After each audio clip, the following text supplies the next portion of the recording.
नमस्कार। आज हम दो बहुत अहम मसलों पर बात कर रहे हैं। जी। पहला, भारत की एक पुरानी और काफी गंभीर आंतरिक सुरक्षा चुनौती, नक्सलवाद। ठीक है। मतलब हम ये समझेंगे कि ये कहाँ से शुरू हुआ, कैसे फैला और आज इसकी क्या स्थिति है। और दूसरा, हाल के सालों में भारत की विदेश नीति की सोच में जो कुछ अहम बदलाव आए हैं, हाँ। खासकर अमेरिका के साथ रिश्तों को लेकर जो हमारी धारणाएं बदली हैं, उन पर। बिल्कुल, दो बहुत जरूरी विषय हैं आज। इस चर्चा के लिए हमारे पास दो मुख्य स्रोत हैं। पहला है नक्सलवाद, भारत की आंतरिक सुरक्षा चुनौती, और दूसरा विदेशी नीति को लगे झटके, भारत की बदलती धारणाएं, इनके कुछ अंश। ठीक है। तो हमारा मकसद है इन स्रोतों के जरिए नक्सलवाद के पूरे सफर को समझना, उसकी जड़ें, उतार चढ़ाव, मौजूदा हालात, सब कुछ। हाँ, और साथ ही विदेश नीति वाले पहलू को भी देखना है। बिल्कुल, विदेश नीति में उन बदलावों का विश्लेषण करना जो शायद हमें सोचने पर मजबूर करते हैं। तो चलिए इन विचारों की गहराई में उतरते हैं। बिल्कुल। और ये देखना भी अहम होगा कि कैसे देश के अंदरूनी हालात, जैसे ये नक्सलवाद वाली चुनौती, और देश के बाहरी संबंध, जैसे अमेरिका से रिश्ते, ये अक्सर एक दूसरे से जुड़े होते हैं। सही बात है। किसी भी देश की अंदरूनी ताकत ही दुनिया में उसकी हैसियत तय करती है आखिर में। तो शुरुआत नक्सलवाद से करते हैं। इसकी विचारधारा की जड़ें वो तो काफी पुरानी हैं। हाँ, बहुत पुरानी। कार्ल मार्क्स के 1848 के कम्युनिस्ट मैनिफेस्टो तक जाती है। मार्क्स ने कहा था कि समाज दो हिस्सों में बटा है, पूंजीपति और मजदूर। हाँ, मतलब जिनके पास सब कुछ है और वो जिनके पास मेहनत के सिवा कुछ नहीं। बिल्कुल। और उनका मानना था कि ये गैर बराबरी खत्म करने के लिए एक वर्गहीन समाज बनाना होगा। और इसके लिए हिंसा भी जायज है, ऐसा उनका मानना था। हाँ, तभी तो वो लाल सलाम का नारा जुड़ा है इससे। और ये विचार उन लोगों के लिए जो शोषण महसूस कर रहे थे, उनके लिए बड़ा आकर्षक था। क्यों? ऐसा क्यों? देखिए, इसने उन्हें समझाया कि उनकी गरीबी या परेशानी वो उनकी अपनी नाकामी नहीं है। अच्छा। बल्कि ये पूरी व्यवस्था, पूरा सिस्टम ही गलत है। और इसने एक सामूहिक समाधान दिखाया, भले ही वो रास्ता थोड़ा हिंसक लगे। इस विचार का असर फिर भारत में भी पड़ा। 1917 की रूसी क्रांति के बाद तो और। हाँ, ब्रिटिश भी डर गए थे। फिर 1920 के दशक में कम्युनिस्ट पार्टी ऑफ इंडिया यानी सीपीआई बनी। पहले ताशकंद में, फिर कानपुर में आधिकारिक तौर पर। और शुरू में ये पार्टी गुप्त रूप से काम करती थी। हाँ बिल्कुल, छोटे छोटे सेल बनाना, पर्चे बांटना, मजदूरों किसानों को जोड़ना, बॉम्बे, कानपुर, बंगाल, मद्रास, इन सब जगहों पर। लेकिन ब्रिटिश सरकार ने इसे दबाने की कोशिश की होगी। बिल्कुल। मेरठ षड्यंत्र केस हुआ, फिर 1934 में सीपीआई पर बैन भी लगा दिया। लेकिन जैसा आपने कहा, उस समय की जो जमींदारी व्यवस्था थी, किसानों का शोषण। हाँ वही तो, किसानों की हालत बहुत खराब थी। फसल का आधा हिस्सा जमींदार ले जाता था और फिर उसका भी बड़ा हिस्सा अंग्रेजों के पास। इस वजह से कम्युनिस्ट विचारधारा को फैलने की जमीन मिली। बिल्कुल। सीपीआई ने इसी गुस्से को, इसी असंतोष को आवाज दी। और किसी माहौल में 1946 में तेलंगाना में एक बड़ा किसान विद्रोह हुआ। हाँ, हैदराबाद रियासत में, निजाम के खिलाफ, जिसे सीपीआई का पूरा समर्थन था। किसानों ने हथियार उठा लिए थे। हाँ, करीब 5000 लोगों की सेना बना ली थी उन्होंने। जमींदारों पर हमले किए, जमीनें छीनी। कहते हैं करीब 3000 गांवों पर सीपीआई का नियंत्रण हो गया था। और जमीन बांटी भी गई थी। हाँ, करीब 4 लाख हेक्टेयर जमीन बांटी गई थी। गुरिल्ला युद्ध नीति अपनाई थी उन्होंने। इसी तरह बंगाल में तेभागा आंदोलन हुआ था। हाँ, सीपीआई की ऑल इंडिया किसान सभा ने शुरू किया था। मांग थी कि फसल के 3 हिस्से हों, एक जमींदार का, 2 किसान के। लेकिन फिर आजादी और बंटवारे के कारण वो आंदोलन रुक गया। हाँ, उसका असर पड़ा। आजादी के बाद सीपीआई का रुख क्या था? क्या वो मुख्य धारा में शामिल हुए? नहीं, शुरू में नहीं। उनका नजरिया था कि ये सच्ची आजादी नहीं है, ये तो जमींदारों और पूंजीपतियों की सरकार है। अच्छा। हाँ, और उन्होंने 1948 में, मतलब आजादी के तुरंत बाद, भारत सरकार के खिलाफ ही सशस्त्र क्रांति का ऐलान कर दिया, रेवोल्यूशन नाउ। और इसी दौर में वो चेहरे सामने आए जो बाद में नक्सलवाद से जुड़े। हाँ बिल्कुल, चारू मजूमदार और कोंडापल्ली सीतारमैया, दोनों पढ़े लिखे लोग थे, छात्र जीवन से ही राजनीति में थे, मार्क्स और लेनिन से बहुत प्रभावित थे। और फिर चीन में जो हुआ 1949 में। हाँ, माओ की क्रांति, वो भी किसान आधारित क्रांति थी। उसका भी असर पड़ा होगा यहाँ। बहुत ज्यादा। माओ ने गांवों से क्रांति शुरू करके शहरों पर कब्जा करने की बात की थी। तो भारत के कम्युनिस्टों ने भी सोचा कि यही रास्ता अपनाना चाहिए, गुरेला सेना बनानी चाहिए। भारत सरकार ने क्या किया? उन्हें अंदाजा था इस खतरे का। हाँ, सरकार ने भूमि सुधार का वादा किया। एक कृषि सुधार समिति भी बनी 1949 में। लेकिन वो सुधार लागू हो पाए? यही तो दिक्कत हुई। जमींदार बहुत ताकतवर थे, उनका दबाव था, तो सुधार ठीक से लागू नहीं हो पाए। और इसका नतीजा ये हुआ कि जो लोग जमीन चाहते थे, जिन्हें लगता था उनके साथ अन्याय हो रहा है, उनका गुस्सा और बढ़ा और चरमपंथी विचारों को जगह मिली। फिर सीपीआई में भी कुछ बदलाव हुए? हाँ, 1951 में सीपीआई ने चुनाव लड़ने का फैसला किया। वो दूसरी सबसे बड़ी पार्टी भी बनी, केरल में सरकार भी बनाई। लेकिन पार्टी के अंदर ही मतभेद रहे होंगे। बिल्कुल। चारू मजूमदार जैसे नेता थे जो चुनाव लड़ने के सख्त खिलाफ थे। वो सिर्फ सशस्त्र संघर्ष चाहते थे। चीन की कम्युनिस्ट पार्टी ने भी सीपीआई की आलोचना की और इसी वजह से पार्टी टूटी। हाँ, 1964 में सीपीआई मार्क्सवादी यानी सीपीआई-एम बनी, जो चुनावी राजनीति में ज्यादा विश्वास रखती थी। तो चारू मजूमदार का क्या हुआ? वो अंडरग्राउंड हो गए। उन्होंने माओ का रास्ता चुना। सत्ता बंदूक की नली से निकलती है। और उन्होंने कुछ लिखा भी था इस पर। हाँ, 1965 से 67 के बीच उन्होंने ऐतिहासिक 8 दस्तावेज लिखे। ये एक तरह से सशस्त्र क्रांति की पूरी गाइड बुक थी। Guide book? मतलब उसमें बताया गया था कि कैसे देसी हथियारों, छुरी, चाकू, डंडे, दाऊ से जमींदारों, पुलिस वालों, सरकारी अफसरों को मारना है, कैसे गांव पे कब्जा करना है, फिर शहर की तरफ बढ़ना है। स्टेप बाय स्टेप प्लान था। बाप रे, ये तो बहुत खतरनाक प्लान था। बिल्कुल। इन दस्तावेजों ने नक्सलवाद के लिए एक प्रैक्टिकल खाका तैयार कर दिया। सिर्फ विचारधारा नहीं, एक्शन प्लान भी दिया। और फिर 1967 में वो घटना हुई जिसने इस आंदोलन को नाम दिया, नक्सलबाड़ी। हाँ, पश्चिम बंगाल का दार्जिलिंग जिला, नक्सलबाड़ी गांव, ज्यादातर आदिवासी इलाका, संथाल, ओरांव, मुंडा, राजवंशी लोग। वहां क्या हुआ था? एक आदिवासी किसान थे, विमल किसान। उनकी जमीन पर एक जमींदार ईश्वर तिर्की ने कब्जा कर लिया था। पुलिस ने नहीं सुनी। विमल किसान कोर्ट गए, केस जीत भी गए, मार्च 1967 में। अच्छा, फिर तो मामला सुलझ जाना चाहिए था। लेकिन नहीं, जमींदार ने उन्हें फिर भी बीट दिया। तब विमल किसान स्थानीय सीपीआई नेताओं के पास गए। कौन नेता थे वहां? जंगल संथाल थे और कानू सान्याल और चारू मजूमदार भी उस इलाके में सक्रिय थे। फिर क्या हुआ? सीपीआई के करीब 150 सदस्य और आदिवासी किसान इकट्ठा हुए। तीर कमान लेकर, सीपीआई के झंडे लेकर जमींदारों पर हमला बोल दिया। करीब 12 टन धान लूट लिया। और फिर मीटिंग्स हुई? हाँ, 18 मार्च 1967 को मीटिंग हुई। फैसला हुआ कि पुलिस को गांव में घुसने नहीं देना है, जमींदारों पर हमले करने हैं, उन्हें मारना है, जमीन छीनकर सीपीआई के सदस्यों में बांटनी है। ये तो सीधे सीधे कानून को चुनौती थी। बिल्कुल। मार्च से मई 1967 के बीच करीब 100 हमले हुए। कुल्हाड़ी, फरसे से हत्याएं हुई, जमीन के रिकॉर्ड जला दिए गए। ये कैसे, मतलब एक छोटा सा जमीन का विवाद इतनी बड़ी हिंसा में बदल गया? देखिए, जमीन का विवाद तो एक चिंगारी थी। गुस्सा पहले से था और कम्युनिस्ट विचारधारा और नेतृत्व ने उसे एक संगठित हिंसा का रूप दे दिया। फिर एक बड़ा मोड़ आया जब एक पुलिस इंस्पेक्टर मारे गए। हाँ, 23 मई 1967 को इंस्पेक्टर सोनम वांगडी की तीर लगने से मौत हो गई। उसके बाद पुलिस ने जवाबी कार्रवाई की। 24-25 मई को पुलिस गांव में घुसी। उन पर भी हमला हुआ तो पुलिस ने फायरिंग कर दी। 11 गांव वाले मारे गए, जिनमें 9 औरतें और 2 बच्चे थे। ओहो, इसने तो मामले को और भड़का दिया होगा। बिल्कुल। आसपास के इलाकों जैसे फांसी देवा, खारीबारी में भी पुलिस पर हमले होने लगे और चीन के सरकारी मीडिया ने इसे खूब कवर किया। इसे भारत में क्रांति की शुरुआत बताया। और यहीं से नक्सलवाद नाम पड़ा। हाँ, बिल्कुल। नक्सलबाड़ी गांव के नाम पर ही इस तरह की माओवादी प्रेरित हिंसक गतिविधियों को नक्सलवाद कहा जाने लगा। वैसे इन्हें माओवादी भी कहते हैं। ये आंदोलन फिर दूसरे राज्यों में कैसे फैला? सरकार ने बंगाल में तो सख्ती की, राष्ट्रपति शासन लगा, हजारों पुलिस वाले भेजे गए, जंगल संथाल समेत कई लोग गिरफ्तार हुए, चारू मजूमदार फरार हो गए।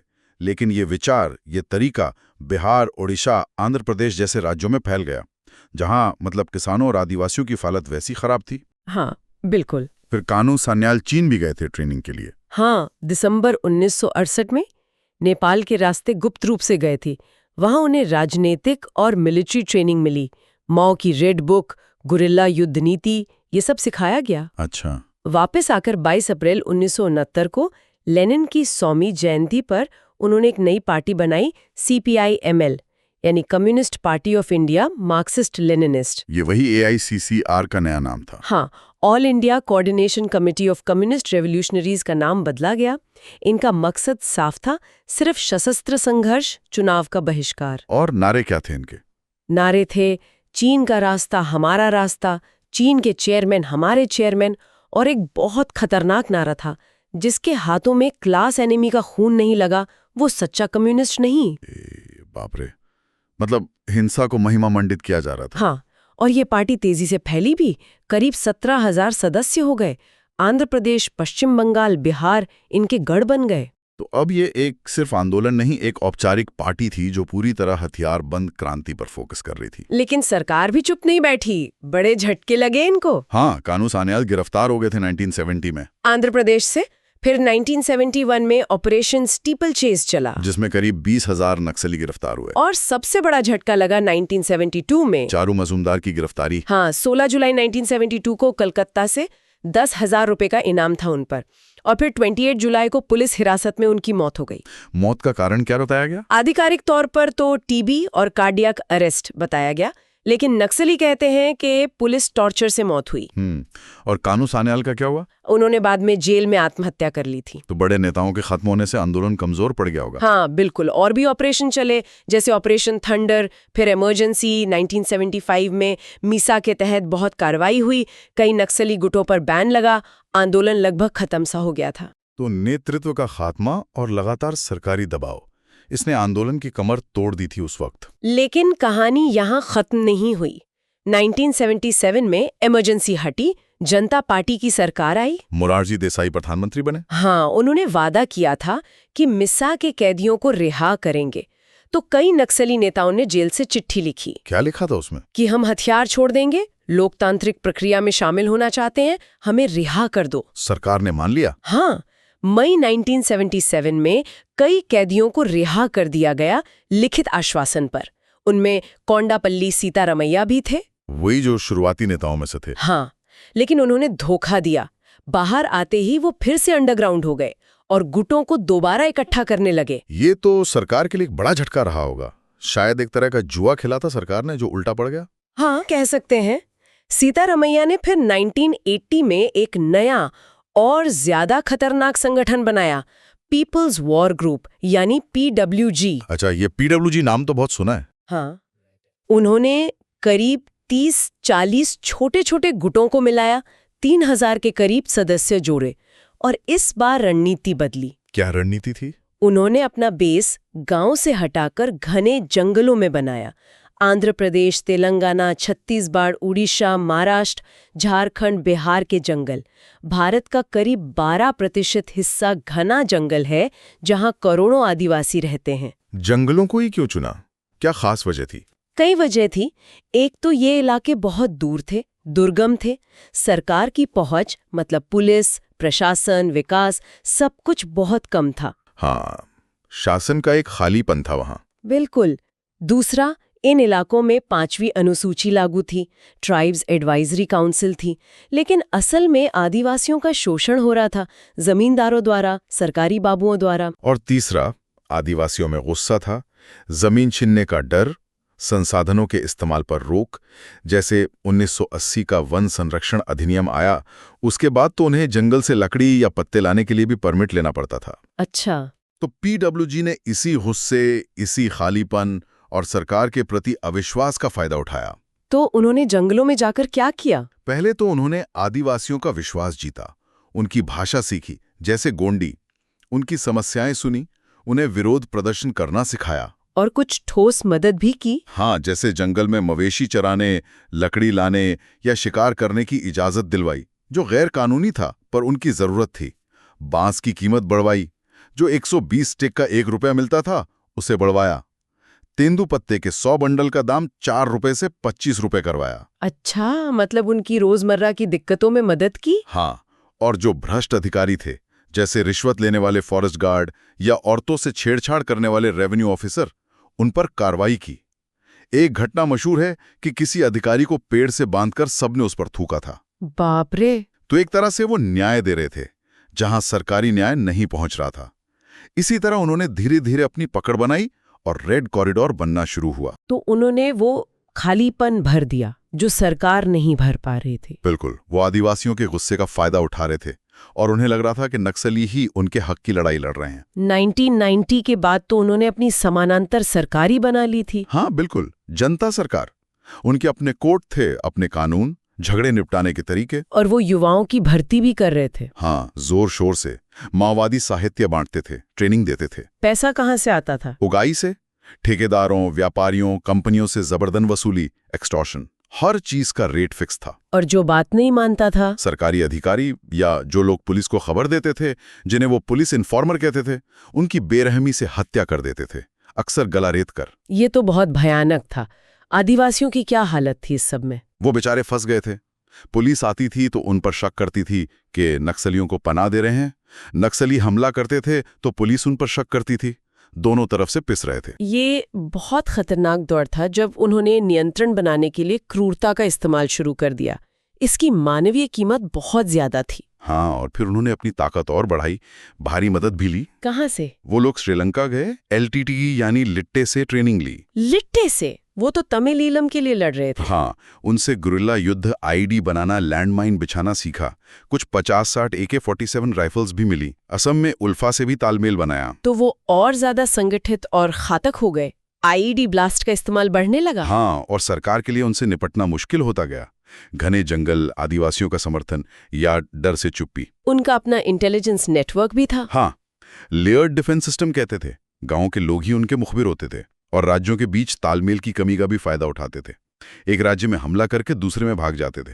फिर 1991 में जब आर्थिक उदारीकरण हुआ, हाँ, उसके बाद खनन और निजी कंपनियां बड़े पैमाने पर आदिवासी इलाकों में घुसने लगी। इससे आदिवासियों में और बेचैनी बढ़ी होगी। बिल्कुल, उन्हें लगा कि अब उनकी जमीन, जंगल सब छिन जाएगा और इसका सीधा फायदा नक्सलियों को मिला। उनकी भर्ती बढ़ गई। सरकार ने पैसा एक्ट बनाया था ना 1996 में, panchayat extension to scheduled areas act. हाँ, बनाया तो था। उसका मकसद था कि आदिवासी इलाकों में ग्राम सभा की मर्जी के बिना कोई प्रोजेक्ट ना लगे, लेकिन भ्रष्टाचार के चलते वो ज्यादातर बेअसर रहा। सुप्रीम कोर्ट का समता जजमेंट भी आया था। हाँ, जिसने कहा था कि आदिवासी इलाकों में खनन के लिए निजी कंपनियों को जमीन नहीं दी जा सकती, लेकिन उसके भी रास्ते निकाल लिए गए, जैसे बाल्को को बेचा गया स्टरलाइट इंडस्ट्रीज को। तो ये विकास नीतियां और संसाधनों की लड़ाई ने आग में घी का काम किया। बिल्कुल, इसने नक्सली आंदोलन को और हवा दी। कंपनियां आईं, विरोध हुआ, हिंसा बढ़ी। टाटा नैनो प्लांट का बंगाल से गुजरात जाना, पोस्को स्टील प्लांट का उड़ीसा से हटना, ये सब इसी संघर्ष का नतीजा था।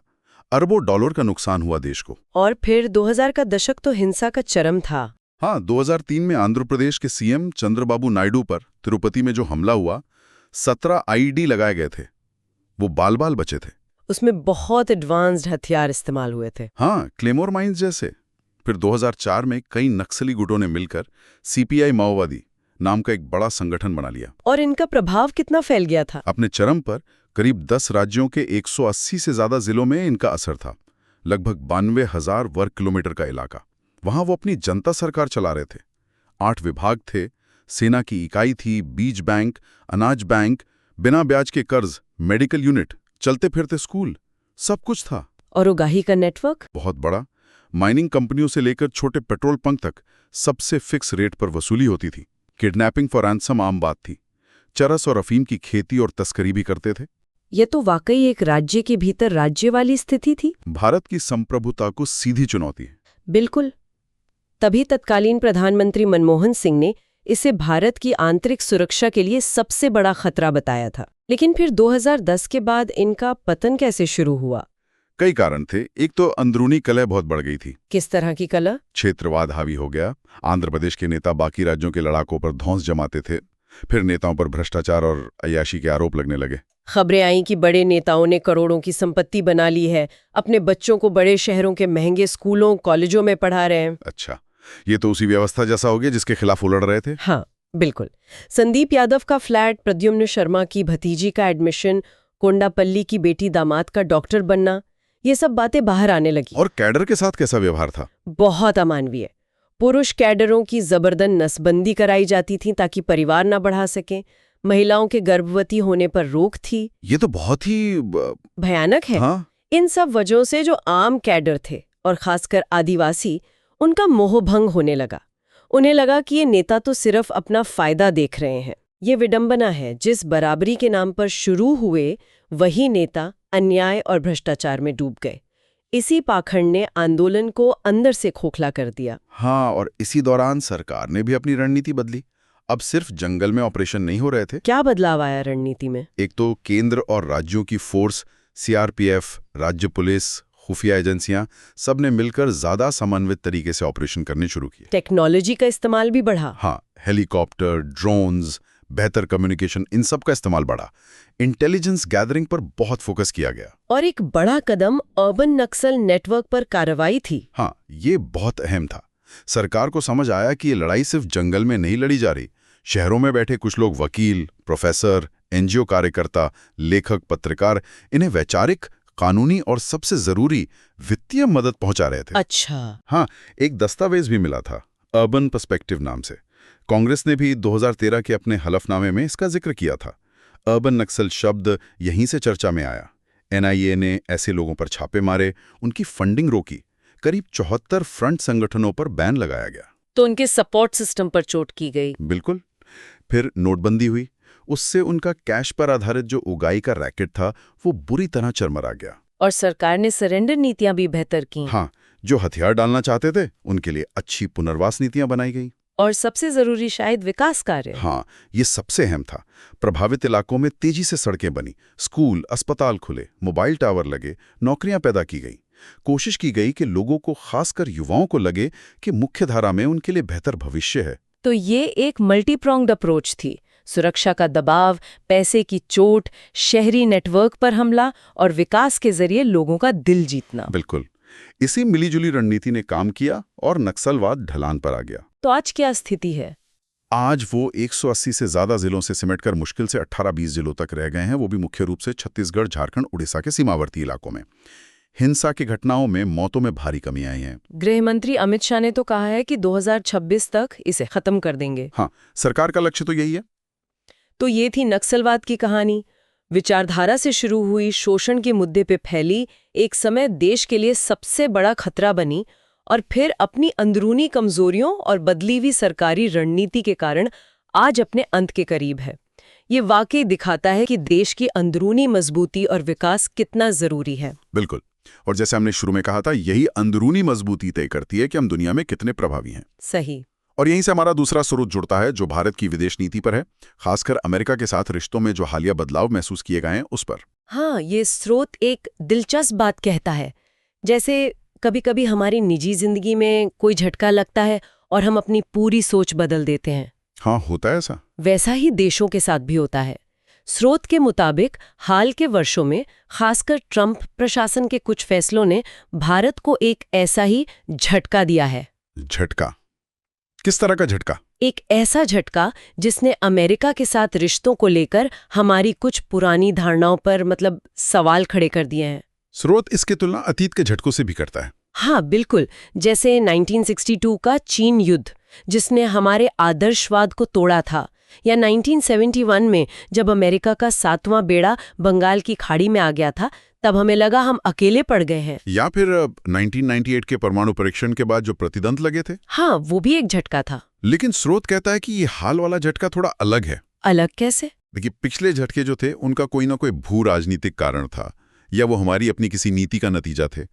लेकिन ये वाला झटका ज्यादा अप्रत्याशित लगा, ज्यादा लेन देन वाला, जिसे ट्रांजैक्शनल कहते हैं। अच्छा। ऐसा लगा कि ये किसी सोची समझी नीति का हिस्सा कम और एक व्यक्ति की मर्जी या मूड पे ज्यादा निर्भर था। स्रोत कुछ खास धारणाओं के टूटने की बात करता है। हाँ, कौन सी धारणाएं? पहली धारणा, हम ट्रंप को समझ गए थे।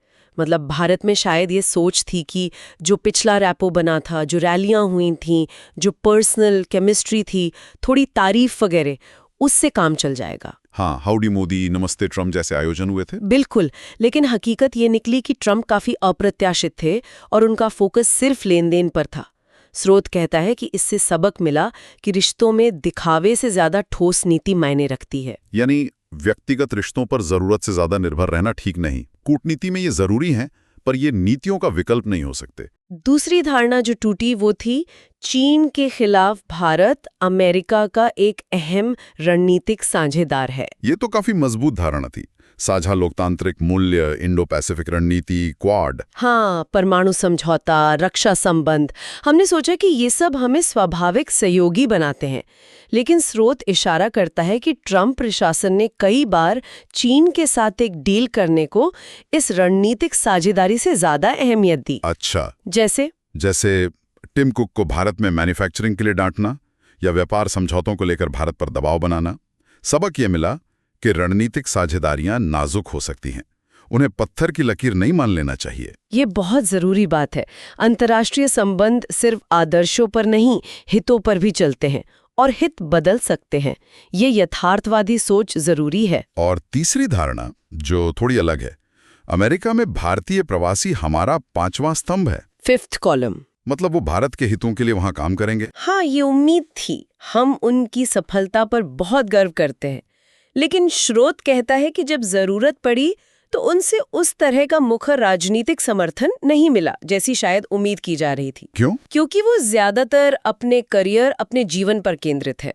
उन पर दोहरी वफादारी का बोझ डालना शायद ठीक नहीं है। वो भारत की ताकत है, पर उन्हें एक राजनीतिक गुट की तरह देखना शायद सही नहीं। सबक ये है कि प्रवासी समुदाय के प्रभाव का आकलन यथार्थवादी होना चाहिए। हाँ, ये बात भी सोचने वाली है। वो हमारी सॉफ्ट पावर का हिस्सा है, पर उन्हें राजनीतिक हथियार समझना शायद ठीक नहीं। तो इन धारणाओं की टूटने के बाद स्रोत क्या कहता है? अब आगे क्या? क्या हमें निराश होना चाहिए? नहीं, स्रोत निराशा की बात बिल्कुल नहीं करता, बल्कि वो कहता है कि अब जरूरत है ज्यादा यथार्थवादी होने की, कम भावनाओं वाली और ज्यादा पेशेवर कूटनीति की। मतलब दिखावे की जगह सख्ती से लेकिन धैर्य के साथ अपनी बात रखें। टफ नेगोशिएशन करें लेकिन सम्मान के साथ। किसी की आक्रामकता का जवाब उसी तरह देने की जरूरत नहीं। और क्या सुझाव है? स्रोत ये भी कहता है कि हमें सिर्फ एक देश या एक प्रशासन पर निर्भर नहीं रहना चाहिए। अमेरिका के भीतर भी अलग अलग समूहों से रिश्ते बनाने चाहिए। मीडिया, थिंक टैंक, शिक्षा जगत, कांग्रेस। हाँ, ताकि समर्थन का आधार व्यापक हो। बिल्कुल। और दुनिया में सिर्फ अमेरिका ही नहीं है, दूसरे देशों के साथ भी संतुलन बनाकर चलना होगा, जिसे हम बहुपक्षवाद या मल्टीलैटरलिज्म कहते हैं। अपने विकल्पों को खुला रखना। हाँ, दुनिया एक डांस फ्लोर की तरह है जहां कई खिलाड़ी हैं। हमें सबके साथ तालमेल बिठाकर चलना होगा, भले ही कुछ की चालें हमें पसंद ना आए। और अंत में स्रोत एक बहुत बहुत जरूरी बात कहता है। क्या? कि भारत का भाग्य किसी बाहरी ताकत पर निर्भर नहीं करता। हाँ, ये तो सबसे अहम है। ये हमारी अपनी अंदरूनी ताकत, हमारी सभ्यता, हमारा इतिहास, हमारे मूल्य, इन पर निर्भर करता है। हमें अपनी महत्वाकांक्षाओं से ज्यादा अपनी ताकत पर खेलना चाहिए। मतलब आत्मनिर्भरता पर फोकस। बिल्कुल, आत्मनिर्भरता पर ध्यान देना होगा। और देखिए, बात घूम फिर कर वहीं आ गई जहां से हमने नक्सलवाद की चर्चा शुरू की थी। हाँ, बिल्कुल। देश अंदर से कितना मजबूत है, समाज में कितनी बराबरी है, लोगों की शिकायतें कितनी सुनी जाती हैं, विकास कितना समावेशी है, यही सब मिलकर राष्ट्रीय ताकत बनती है। और यही ताकत दुनिया में हमारी जगह तय करती है। बिल्कुल। और शायद इसी ताकत के बल पर भारत ग्लोबल साउथ यानी विकासशील दुनिया में एक ज्यादा आत्मविश्वास भरी नेतृत्व वाली भूमिका निभा सकता है। तो आज हमने दो बड़े और आपस में जुड़े हुए कैनवस पर नजर डाली। एक तरफ नक्सलवाद का लंबा और जटिल इतिहास, उसकी वैचारिक जड़ें, जमीनी हकीकत, हिंसा का भयानक दौर और फिर उसका ढलान। और दूसरी तरफ विदेश नीति की दुनिया में बदलते समीकरण, टूटती धारणाएं और भारत की सोच में जरूरी बदलाव, खासकर अमेरिका के साथ रिश्तों को लेकर। और दोनों से सबक एक ही मिलता है ना? हाँ, बिल्कुल, कि अंदरूनी स्थिरता, सामाजिक न्याय और आर्थिक विकास ही किसी भी देश की असली ताकत है, और यही एक मजबूत और स्वतंत्र विदेश नीति का आधार बनते हैं। तो जाते जाते सभी सुनने वालों के लिए एक सवाल छोड़ जाते हैं जो विदेश नीति वाले स्रोत से ही प्रेरित है। जरूर। अगर आत्मनिर्भरता ही आगे का रास्ता है, तो इस दिशा में भारत का पहला सबसे ठोस कदम क्या होना चाहिए? इस पर जरूर सोचिएगा। बहुत अच्छा सवाल है। इसी के साथ द डीप डाइव की आज की यह कड़ी यहीं समाप्त होती है। नमस्कार। नमस्कार।